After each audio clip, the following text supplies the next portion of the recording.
بسم اللہ الرحمن الرحیم۔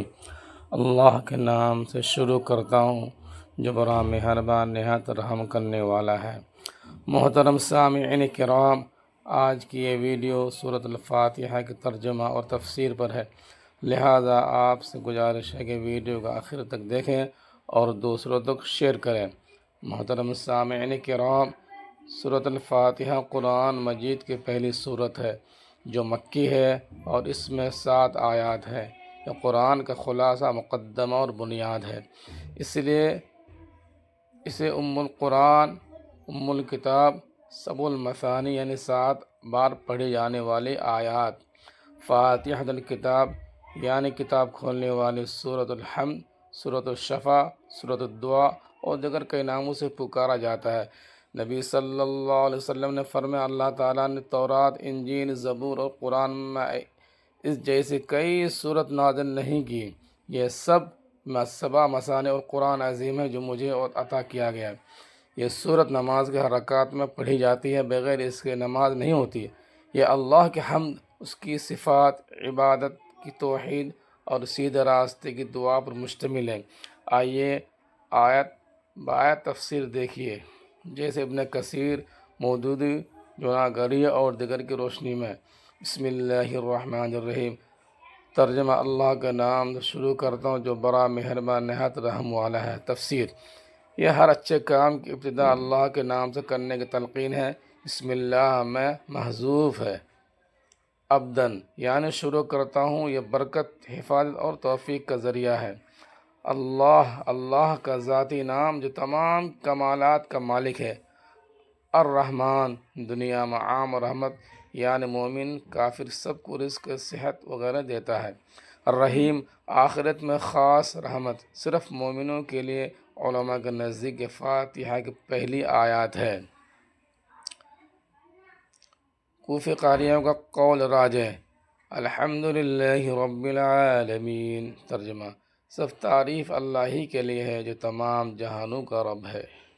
تفسیر: الحمد میں الف لام استغراق کے لیے ہے، یعنی تمام تعریفہ اللہ کے لیے خاص ہے، کیونکہ ہر خوبی، کمال اور نعمت اللہ ہی کی دی ہوئی ہے۔ رب العالمین، تمام جہانوں کا یعنی انسان، جن، فرشتے، آسمان، زمین، جانور وغیرہ کا پالنے والا، پرورش کرنے والا۔ یہ اللہ کی ربوبیت کی عظمت بیان کرتا ہے کہ وہ خالق، مالک اور مدبر ہے۔ یہ آیت شرک کی نفی اور توحید ربوبیت کی دلیل ہے۔ الرحمن الرحیم۔ ترجمہ: بڑا مہربان نہایت رحم والا ہے۔ تفسیر: پہلے آیت کی تکرار مبالغہ کے لیے۔ رحمان میں کثرت، رحمت، رحیم میں دوام یعنی ہمیشگی۔ دنیا میں رحمت عام، آخرت میں رحمت خاص۔ یہ اللہ کی رحمت کی وسعت بتائی ہے کہ وہ گناہ گاروں کو بھی مہلت دیتا ہے۔ مالک یوم الدین، جزا کے دن کا مالک۔ یوم الدین، قیامت کا دن، جب مکافات عمل ہوگی۔ دنیا میں اختیارات بٹے ہوئے ہیں، لیکن قیامت میں صرف اللہ مالک ہوگا۔ یہ آخرت پر ایمان کی بنیاد ہے۔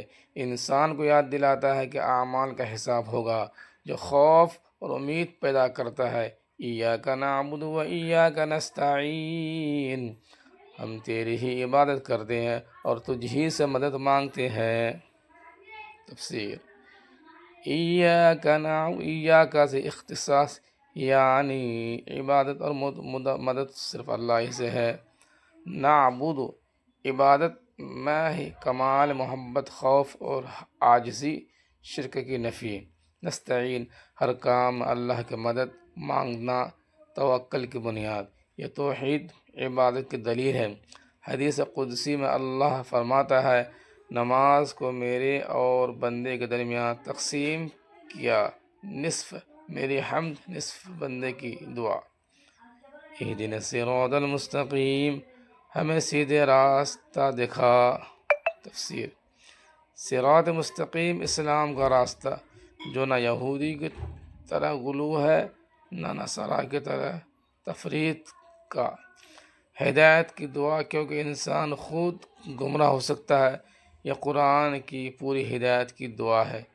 صراط الذین انعمت علیہم غیر المغضوب علیہم ولا الضالین۔ ترجمہ: ان لوگوں کا راستہ جن پر تو نے انعام کیا، نہ ان کا جو غضب کے مستحق ہے اور نہ گمراہوں کا۔ تفسیر: الذین انعمت علیہم انبیاء، صدیقین، شہداء، صالحین۔ مغضوب علیہم یہود، جو علم ہونے کے باوجود عمل نہیں کرتے۔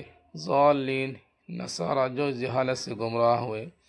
یہ دعا سیدھے راستے پر استقامت کی ہے۔ خلاصہ: سورہ فاتحہ میں 3 حصے اللہ کی حمد اور صفات یعنی آیات، عبادت اور توکل کا اقرار، ہدایت کی دعا۔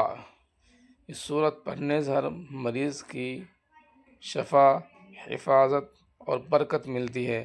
روزانہ نمازوں میں 17 بار فرض پڑھی جاتی ہے۔ اللہ ہمیں اس کے معنی سمجھ کر عمل کی توفیق دے، آمین۔ اگر آپ کو یہ ویڈیو پسند آئی تو لائک، شیئر اور سبسکرائب کریں۔ جزاک اللہ خیرا کثیرا، احسن الجزاء فی الدنیا والآخرہ، وما توفیقی الا باللہ۔